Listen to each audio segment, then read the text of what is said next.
Assalamualaikum warahmatullahi wabarakatuh. Ini kita akan membahas persiapan awal tahun ajaran baru 2022-2023 sekaligus menyambut penerapan kurikulum Merdeka.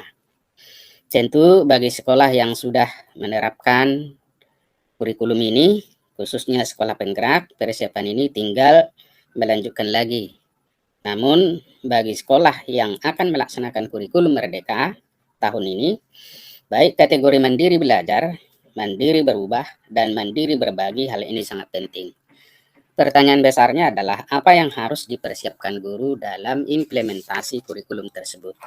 Dalam hal ini kita akan membahas, di sini sudah kami buatkan ada 14 persiapan guru awal tahun ajaran baru 2022-2023. Ini dalam rangka menyambut kurikulum Merdeka atau implementasi kurikulum Merdeka. Apa saja itu Bapak dan Ibu? Mari kita lihat. Pada prinsipnya persiapan guru kita hanya seputar 3 ya, yaitu adanya perangkat ajar, kalau dulu ini adalah perangkat pembelajaran. Kemudian kita memahami nantinya dan boleh melaksanakan pembelajaran paradigma baru. Kemudian adalah pelaksanaan penyusunan dan pelaksanaan asesmen.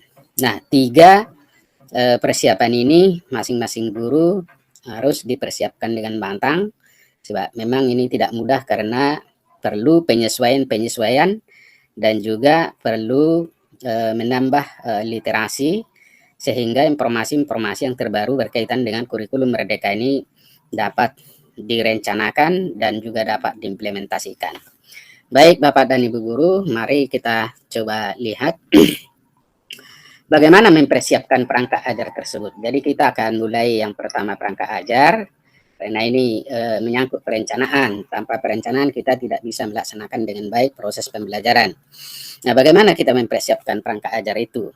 Pertama, kita ada 6 persiapan dalam perencanaan ini. Yang pertama, melakukan analisis terhadap capaian pembelajaran. Jadi kalau dulu kita KI, KD, sekarang namanya capaian pembelajaran. Nanti kita lihat apa penjelasannya. Yang kedua, guru merumuskan tujuan pembelajaran. Jadi tidak seperti yang lama dari KI ke KD, KD ke indikator ke tujuan. Kita dari CP nanti bisa langsung menurunkan tujuan pembelajaran setelah kita lakukan analisis terhadap CP tersebut. Kemudian yang ketiga adalah menyusun alur pembelajaran, yaitu ATP. Alur ini kami perbaiki, alur tujuan pembelajaran atau ATP. Nah, yang keempat adalah mempersiapkan asesmen diagnostik atau materi tes prasyarat, baik itu yang bersifat kognitif maupun non-kognitif. Kemudian ada penyusunan atau menyusun modul ajar, ini pengganti daripada RPP, dan ini yang paling penting karena inilah dokumen yang harus kita pegang dalam melaksanakan proses pembelajaran maupun penilaian. Yang keenam adalah menyusun bahan ajar. 6 dokumen ini atau persiapan ini harus betul-betul dilakukan oleh guru sehingga mampu nanti menerapkan kurikulum Merdeka itu di depan kelas, tentunya secara bertahap. Nah, cara membuat dokumen tersebut bagaimana? Nah, tentunya itu yang menjadi pertanyaan.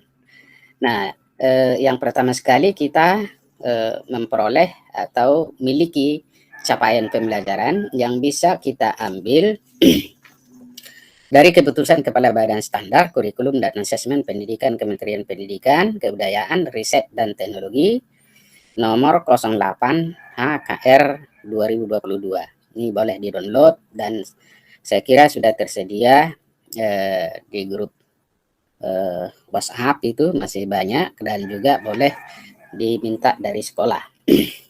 Setelah itu baru kita lakukan nanti analisis CP.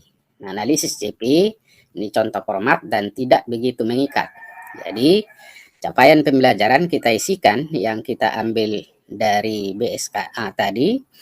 Kemudian dari capaian pembelajaran itu kita identifikasi kompetensi. Jadi kita isikan. Kita ingat Bapak dan Ibu, ketika kita bicara soal kompetensi selalu ada pengetahuan, kemudian keterampilan dan sikap. Kemudian kita isikan konten, itu ruang lingkup materi yang akan kita berikan, kita belajarkan kepada peserta didik. Kemudian juga kita identifikasi nanti dimensi profil pelajar Pancasila. Ada 6 dimensinya. Kemudian berdasarkan kompetensi, kemudian ada konten, sudah ada dimensi profil pelajar Pancasila. Kita rumuskanlah nanti tujuan pembelajaran. Nah, setelah itu dari masing-masing tujuan pembelajaran akan kita urut nanti yang kita sebut dengan alur tujuan pembelajaran. Jadi diurutkan secara linear, kemudian dilihat kaitan-kaitan antara tujuan pembelajaran satu dan tujuan pembelajaran lainnya. Seterusnya nanti dari masing-masing tujuan pembelajaran kita pertimbangkan, kita ukur. Nah, kita perhitungkan waktu yang digunakan untuk membelajarkan satu atau lebih tujuan pembelajaran tersebut. Nah, nanti yang kita isi di kompetensi, perlu kita mengingat kembali taksonomi Bloom yang berkaitan dengan proses kognitif, mulai C1, C2, C3, C4, C5, C6, yaitu sampai mencipta, sehingga kita tahu nanti kira-kira target kompetensi yang harus dicapai anak kita ini seperti apa. Karena kita ketahui tidak ada lagi KKM, sehingga di dalam hal melaksanakan remedinya nanti kita akan melihat pencapaian tujuan. Tentu pencapaian tujuan akan dilihat dari tingkat kompetensi menurut taksonomi Bloom yang sudah diperoleh anak didik kita tersebut. Kemudian di dalam kompetensi, di dalam penulisan berkaitan dengan konten nanti harus kita perhatikan urutan-urutan daripada kontennya atau dimensi pengetahuan, yaitu faktual, konseptual, prosedural, dan metakognitif.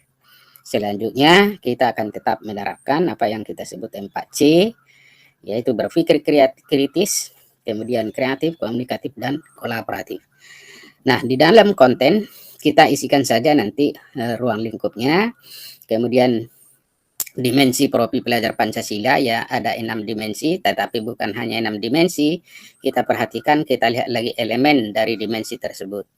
Jadi ketika capaian pembelajaran ada sikap atau bagian dari profil Pancasila itu, nah itu dimensi termasuk dimensi apa dan elemennya seperti apa.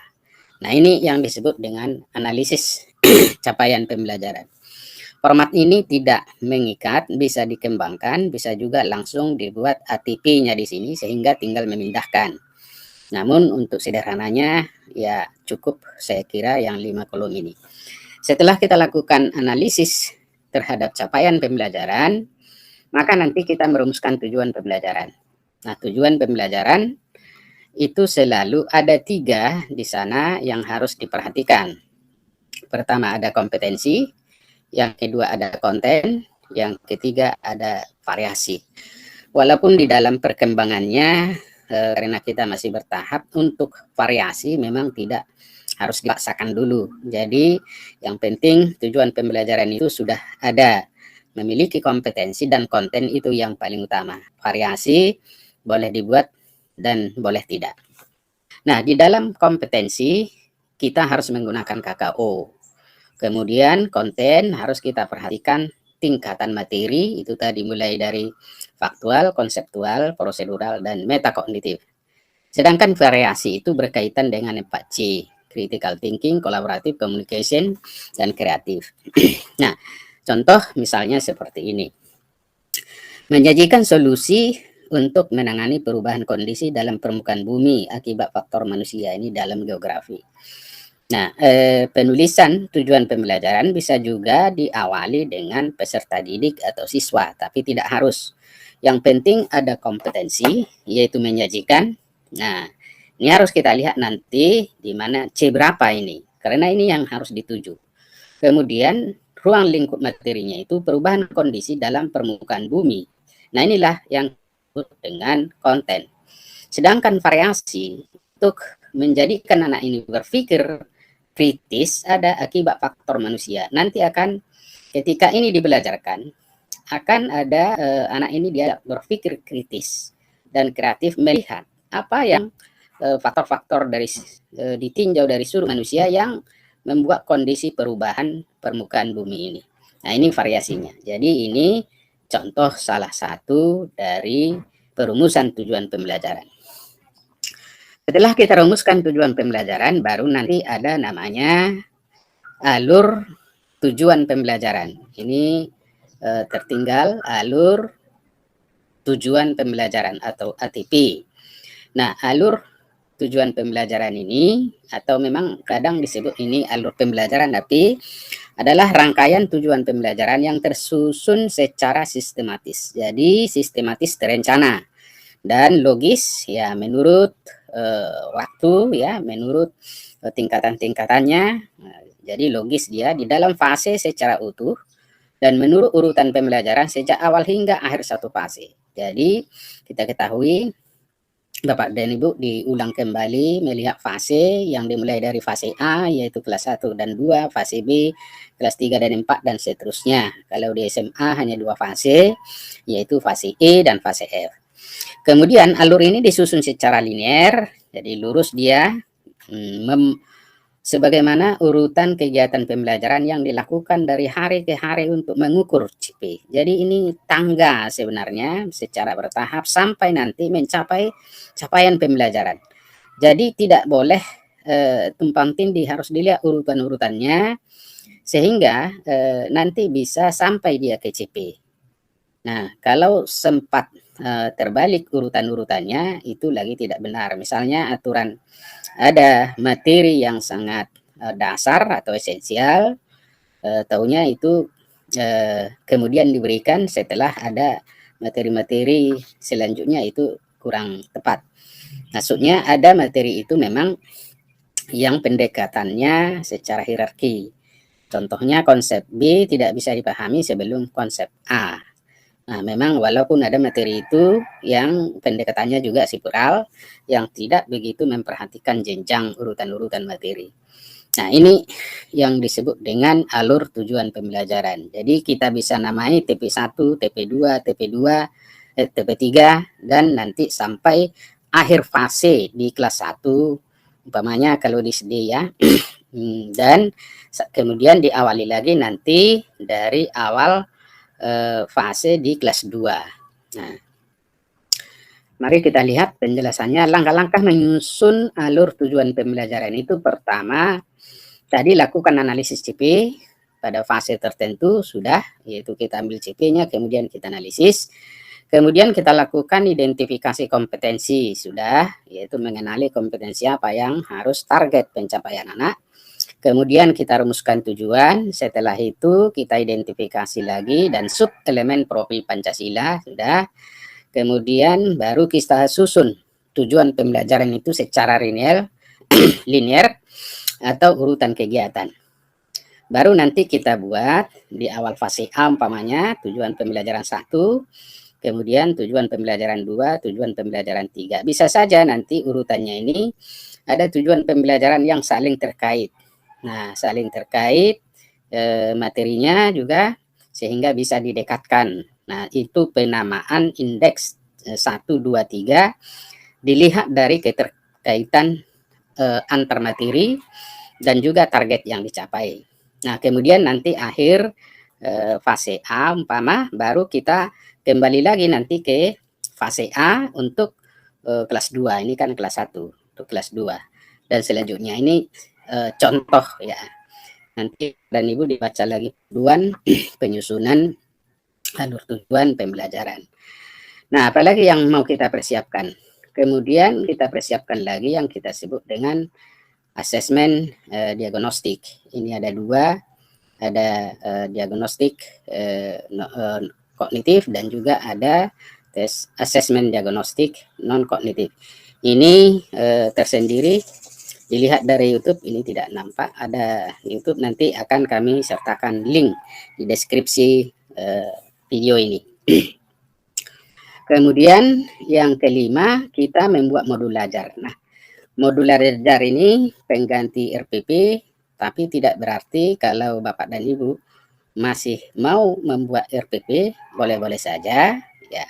Tetapi juga harus dimiliki modul ajar. Nah, supaya lebih teknis diturunkan lagi ke RPP, itu boleh-boleh saja. Nah, jadi dokumen atau perangkat ajar yang disebut di kurikulum Merdeka itu sebenarnya yang pertama adalah memiliki modul ajar. Ini yang paling utama. Yang kedua adalah perangkat buku pelajaran, buku paket. Jadi yang dua ini sebenarnya yang disebut perangkat ajar.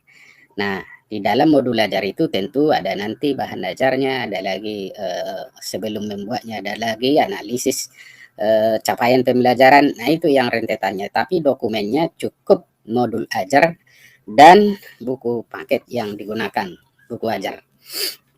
Nah, kita lihat modul ajar ini dibagi tiga.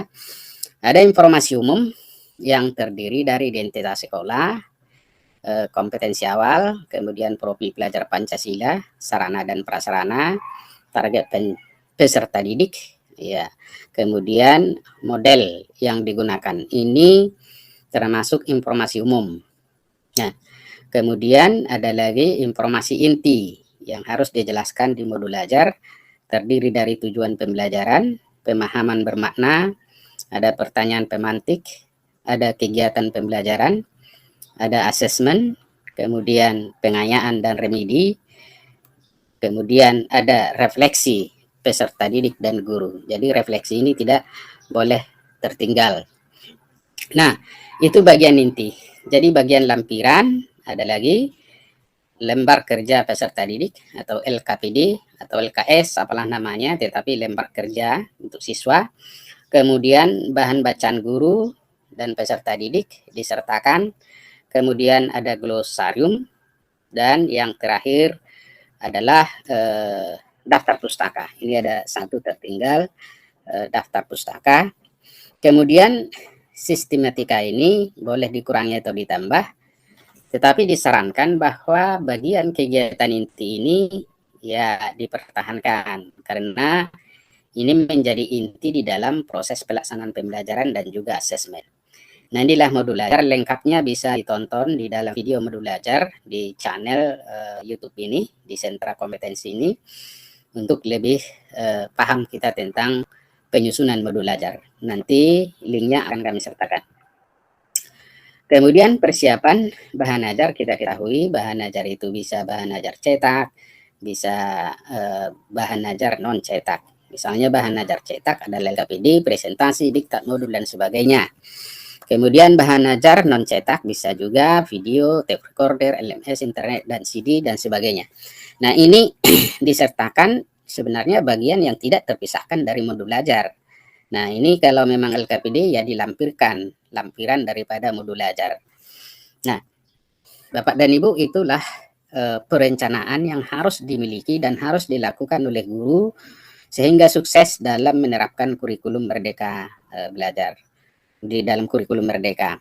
Tentunya ini tidak mudah, secara bertahap itu bisa dipelajari oleh Bapak dan Ibu. Tentu gambaran secara umum yang pasti 6 persiapan ini harus kita lengkapi sebelum kita menerapkan kurikulum Merdeka tersebut.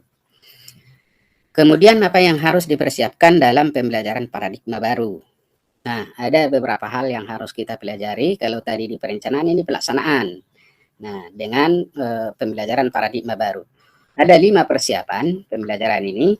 Pertama, harus memahami atau guru memahami konsep pembelajaran paradigma baru. Nah, ini sangat penting sekali sehingga tidak salah mengelola proses pembelajaran. Yang kedua, memahami apa itu penyesuaian pembelajaran dengan capaian pembelajaran dan karakteristik peserta didik. Ini nanti penerapannya tentang pembelajaran berdiferensiasi. Kemudian memahami konsep pembelajaran berdiferensiasi dan implementasi diagram Freire. Ini Bapak dan Ibu sudah ada sebenarnya di videonya di dalam channel ini, tetapi nanti untuk proses pembelajaran ini akan dibahas tersendiri. Itu yang ketiga. Yang keempat, memahami prinsip-prinsip pembelajaran paradigma baru.